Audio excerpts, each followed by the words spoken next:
परमेश्वर के बड़े नाम की महिमा को फिर से आने वाला प्रभु यीशु मसीह के मीठे और मधुर नाम से सबको जय मसीह की। फिर से आने वाला प्रभु यीशु मसीह का अनुग्रह से हम अभी तक निर्गमन की किताब 8वें अध्याय तक मनन करने के लिए परमेश्वर ने सहायता किया है, इसलिए परमेश्वर को बहुत बहुत धन्यवाद देता हूँ। आज से हम निर्गमन की किताब 9वां अध्याय में प्रवेश करेंगे और उसमें से परमेश्वर हमको क्या सिखाना चाहता है, परमेश्वर हमसे क्या बात करना चाहता है, उसी के बारे में हम थोड़ा देखें। हम जानता है कि उत्पत्ति की किताब निर्गमन की किताब 9वें अध्याय में मिस्रीम की ओर होने वाला तकलीफ़ और परेशानी बाधा के बारे में लिखा हुआ है। 8 और 9 और 10 अध्याय में परमेश्वर ये दिखाना चाहता है कि आई एम गॉड अलोन, मैं अकेला हूँ परमेश्वर, और कोई परमेश्वर इस दुनिया में है नहीं है। वो जाति लोगों को दर्शाने के लिए बहुत बड़ा चमत्कार का काम इस अध्याय में कर रहा है। ये अध्याय को हम 3 भाग में हम डिवाइड कर सकता है। 1 से लेकर 7वीं पद तक 5वां क्लेश पूरा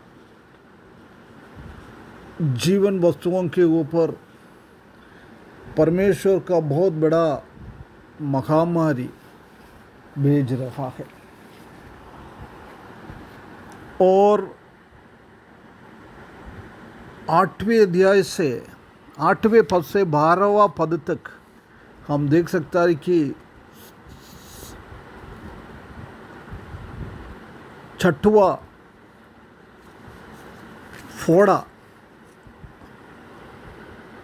और खाव लोगों के ऊपर भेज रखा है, और 13वां पद से 35 पद तक हम देख सके तो उधर हम देख सकता है कि मनुष्यों के और जानवरों के ऊपर परमेश्वर ने भारी भारी ओले बरसा रहा है। पत्थर जैसी छोटे छोटे ओले हमने देखा हुआ है, परंतु उसी टाइम ऐसा नहीं, भारी भारी ओले भेज रहा है। बहुत बड़ा बड़ा पत्थर की जैसी चीज़ें आकर लोगों के ऊपर गिर जाएंगे। ऐसी एक 3 तरीके से इस अध्याय को हम देख पाते हैं। हर अध्याय में हम देख सकता है कि परमेश्वर अलग अलग चीज़ें हमको सिखाना चाहता है। इस अध्याय में 5वां, 6वां और 7वां परमेश्वर का हाथ मारी भेज रहा है। ये महामारी से विश्वासी और अविश्वासी लोग अलग से ध्यान देना चाहिए। और भी कई परमेश्वर का वचन में हम देख सकता है कि बार बार बोल रहा है, मैं बिना मन फिराने वाला पृथ्वी के देशों के ऊपर बहुत बड़ा महामारी, बहुत बड़ा क्लेश भेजने वाला हूँ। ये सिर्फ अभी नहीं, आखिरी टाइम में भी इस बात हो जाएगा, अभी भी हो रहा है। क्या हम सीख सकता है? पहला हम देख सकता है कि ये 5वां महामारी परमेश्वर ने इस मिस्रईम की ओर भेज दिया है। ये बताता है कि परमेश्वर का न्याय अधर्मी देशों के ऊपर महामारी और बीमारियों के द्वारा भेजने वाला परमेश्वर है। सतर्क रखना बहुत ज़रूरी है। दूसरा हम देख सकते हैं कि ये महामारियों के बीच में परमेश्वर ने अपना लोग, यहूदी लोग, इस्राएली लोग, याकूब की संतानों को परमेश्वर ने बचा लिया है ना। इससे हम देख सकते हैं कि परमेश्वर अपना संतानों को, अपना सेवकों को परमेश्वर महामारी और बीमारियों से बचा के रखेंगे। और तीसरा हम देख सकते हैं कि छठवें तकलीफ के द्वारा परमेश्वर ने ये अधर्मी देशों के ऊपर फोड़े और घाव भेजा हुआ है। ये हर एक अधर्मी लोगों को परमेश्वर इसी तरीके से एक बहुत बड़ा दंड दिएगा, उसी बात को हम इधर समझ सकता है। और 14 पॉइंट हम ये देख सकता है कि फरोह का तंत्री मंत्री लोगों को परमेश्वर के ये बाधाओं के सामने खड़ा नहीं हो पाया है। उतना फोड़े उन लोगों को भी ऊपर आ गया है।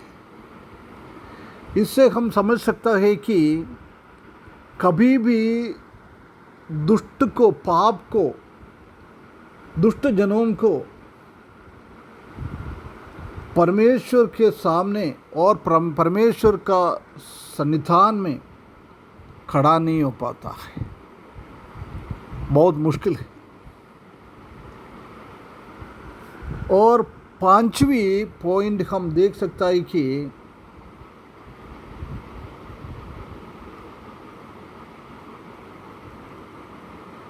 परमेश्वर ने फरोह का जीवन को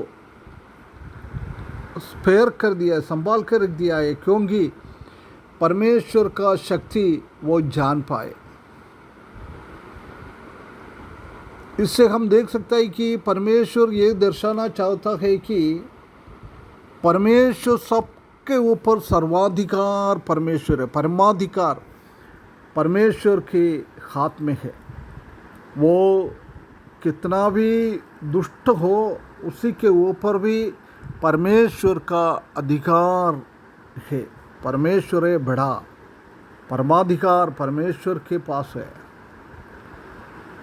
और हम 6वें पॉइंट में हम देख सकते हैं कि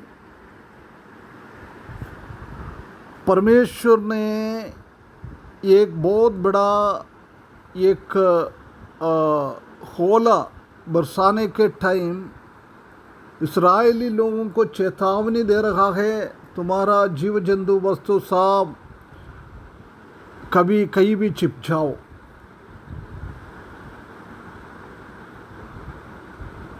क्योंकि इससे हम समझ सकता है कि परमेश्वर बार बार दुष्ट लोगों को, पापी लोगों को मन फिराने का अवसर दे रहा है। वो हमको यूज़ करना है, एक्सेप्ट करना है। आखिरी में हम देख सकते हैं कि ये सब होने के बाद भी फरो ने मन फिराने से इनकार किया है। वह मन नहीं फिराया है, वो परमेश्वर की बातों को सुना नहीं है।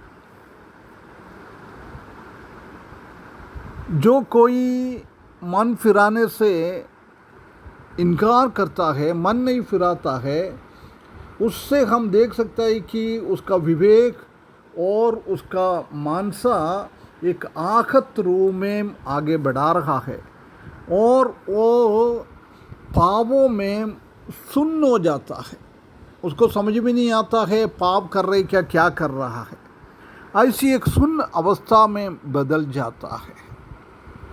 प्रिय भाइयों बहनों, परमेश्वर की चाह है तो कल से हम इसका अंदर जाएंगे एक एक वाक्यों के ऊपर।